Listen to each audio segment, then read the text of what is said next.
Městská knihovna v Písku si se 2 studenty píseckých škol připravila program, který spojuje 2 rozdílné generace. Starší lidé si tak za pomoci Dominika a Jáchyma mohou vyzkoušet moderní technologie a jejich využití.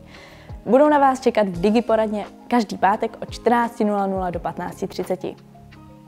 Tak prosím tě, já tě to pořádně nebudu umět vysvětlit. No. Tak si musíš zajít sem na info. A oni knihovně, ano. Ano, vem si tužku a papír, protože si všechno nezapamatuješ určitě. A heslo. Přezdívku a heslo. No a tam se s nima domluvíš. A co nebudeš vědět, tak nám tam poradí, protože jsou tam určitě šikovní lidi. Váš termín si můžete kdykoliv zarezervovat v hale služeb Písecké knihovny, kde vám budou k dispozici naše knihovnice.